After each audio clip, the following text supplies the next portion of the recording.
गणेश जी की प्रियता है दुर्वा। क्या प्रियता है? दुर्वा। कितनी दुर्वा गणेश जी को समर्पित करी जाती है? मात्र 5। कितनी? आज के जमाने में लोग गट्ठा बनाकर चढ़ा दें, वो अपनी जगह पर 5 दुर्वा पंचम इंद्रियों को वश में करने के लिए और भगवान के 5 जो स्वरूप हैं उनको अपने भीतर उतारने के लिए 5 दुर्वा।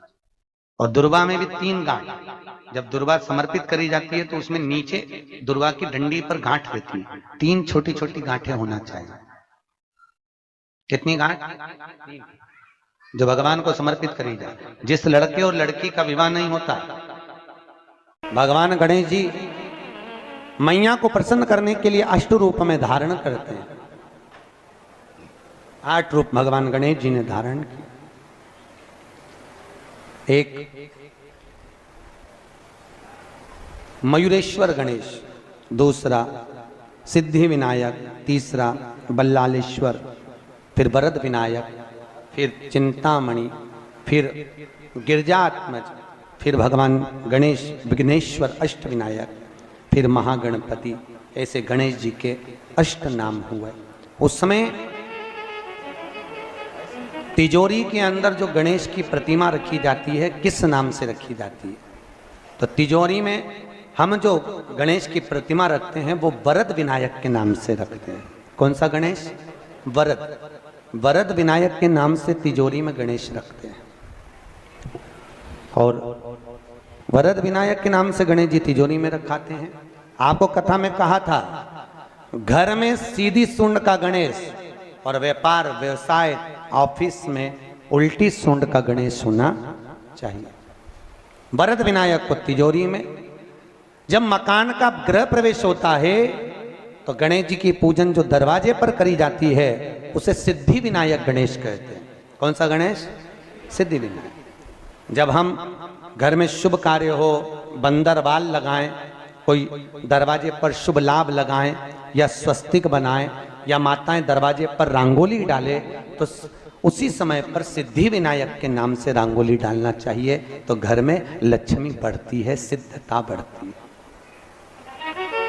याद रखिए, कभी भी गणेश जी को, मिट्टी के गणेश जी लाते हो भादो महीने में, तो विसर्जन करो तो विसर्जन के समय पर 2 बिंदी, एक कंकु की एक हल्दी की, दीवार पर जरूर लगा देना चाहिए। क्यों? क्योंकि गणेश जी हमारे यहाँ आते हैं तो रिद्धि सिद्धि के साथ आते हैं, पर जब गणेश जी जाते हैं अगर हम बिंदी नहीं लगाते हैं तो गणेश जी अपनी रिद्धि सिद्धि को साथ में लेकर चले जाते हैं। पति के साथ पत्नी वापिस चली जाती है। जब हम बिंदी लगाते हैं तो उसका मतलब होता है कि हमारे घर की बहू हमारे घर में रहे, बेटा भले भ्रमण के लिए जाए। तो गणेश जी जाते हैं, रिद्धि सिद्धि घर में रह जाती है। इसलिए रिद्धि सिद्धि को घर में रखने के लिए 2 बिंदी लगाना चाहिए, एक कुंकू की, एक हल्दी। आज तक लोगों को नहीं मालूम कि पूजन करने बैठते हैं तो सबसे पहले क्या करते हैं। पर सबसे पहला काम मंदिर में बिना पंडित के सबसे पहला काम कौन सा होता है? तो सबसे पहला काम होता है भगवान को धन्यवाद देना कि आज भी आपने मुझे इस मंदिर में आपका दीदार कराने के लिए, दर्शन कराने के लिए बोला। अगर पंडित साथ में होगा तो पहले वो मंत्र बोलेगा, स्वस्ति वाचन करेगा। स्वस्ति वाचन करने में उसको अर्थात भगवान के लिए भी प्रसन्नता और आपके लिए भी प्रसन्नता। पर आपके पास कोई ब्राह्मण नहीं, आपको कोई स्तुति नहीं आती, आपको कोई मंत्र नहीं आता, आपको कोई साधना नहीं आती, आपको कोई तप नहीं आता, पर आप इतना तो कर सकते हो कि भगवान के मंदिर में जाकर उनको धन्यवाद दे सकते हो कि तेरी कृपा है जो मुझे चलकर यहां तक बुला लिया, 2 कदम चलाया, यहां तक बुलाया, ये तेरी कृपा है। और बड़ी कृपा करी जो डलिया भर के पूजन का सामान भी लाई, बड़ी कृपा करी जो दूध भरकर भी लाई, बड़ी कृपा करी जो कलश भरकर भी लाई। कितने लोगों का फायदा है कलश भरकर मंदिर ले जाने में? देखिए जरा, कितने लोगों का फायदा।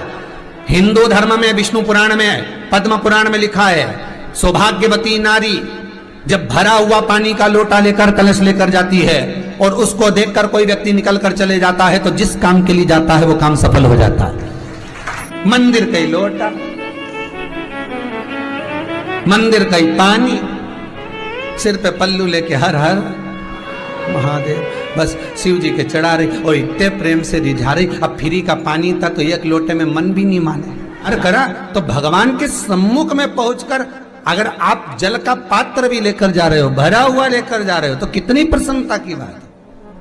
हिंदू धर्म की रीति है, जिस पात्र को हम जल चढ़ाने लेकर जाते हैं उस पात्र में भगवान के चरणों का जल लाते हैं, खाली पात्र नहीं लाते। क्या लाते हैं? भगवान के चरणों का जल।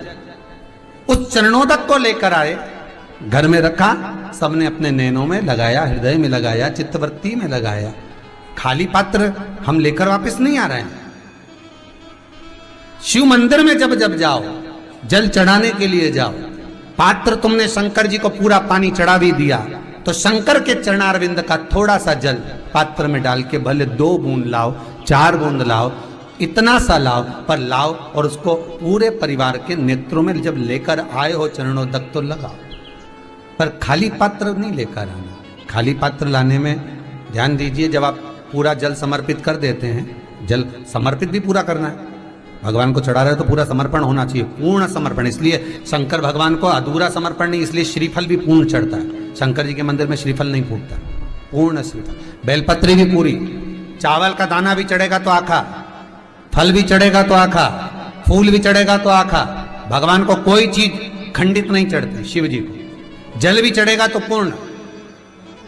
जिस जल को चढ़ाने के लिए लेकर गए उसको बचा कर नहीं लाना है शिव मंदिर में से, संपूर्ण भाग। क्योंकि भगवान के चरण की रज जब हमारे घर में प्रवेश करेगी तो हमारा आत्म कल्याण तो स्वतः ही हो जाएगा। शिव करुणा कर ही देंगे। पर कई लोगों की आदत रहती है, और आपने भी गलती करी होगी, गए होगे, चढ़ा कर भी आए होगे, पूरा पानी भी उंडेल कर आए होगे, चढ़ा भी दिया, छोड़ भी आए, पर लेकर नहीं आए होगे। कई लोग गलती कर जाते हैं और फिर बाद में कहते हैं हम तो इतने साल से पूजन कर रहे हैं, भगवान हमारी सुन ही नहीं दिया। तो भगवान के मैं तो तैयार बैठा, पर तू नवा के चली जाए, लेके तो कहीं जाए। तो भगवान थोड़ी ना कहेगा कि तू मेरे पास में आए तो मेरे चरण की रज लेकर जा। भगवान थोड़ी ना कहेगा कि मेरे पास में आकर तू ये लेकर जा। भगवान तो कहेगा मेरे पास में आया है, मांगना कुछ मत, बस मुझे जो स्नान कराया है मेरा चरणोदक लेकर जा, छीट दे पूरे घर में, संपदा भरना मेरा काम है। जहां मेरी चरण की रज पहुंच गई वहां संपदा स्वतः पहुंचती है, मैं वहां पहुंच जाता हूं। तो चरणों तक ले जा, पर लोग ले जाते हैं, पूजन करते, कलश भी उंडेलते, जल भी चढ़ाते, पर आते समय खाली लेकर आ जाते। भगवान को इतना बुरा लगता, मेरे दरवाजे से खाली जाए, मुझे कितना बुरा लगेगा। जो आए वो भर कर जाए, भले 2 बूंद लेकर आओ, पर उसमें चरणों तक थोड़ा सा लेकर अवश्य आए। उसी तरह जल चढ़ाने के बाद हम जब लेकर आते हैं पात्र के अंदर, ये उसमें उसकी बरकत है।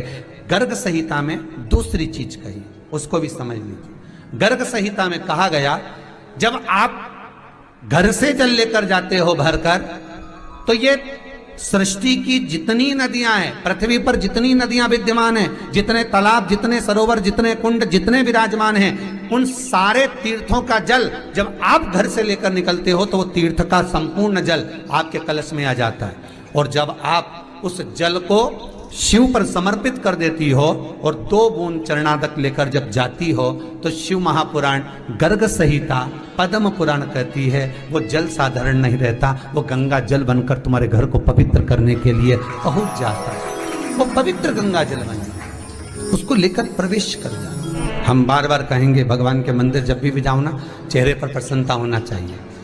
किसी से मिलने जाओ ना, चेहरे पर अगर प्रसन्नता नहीं और ऐसे ही पहुंच गए ना, तो वो श्रेष्ठता नहीं मानी गई। तुम तुम्हारी बहन के घर जाओ, सती मैया जलकर भस्म क्यों हुई? माता सती के भस्म होने का कारण क्या था?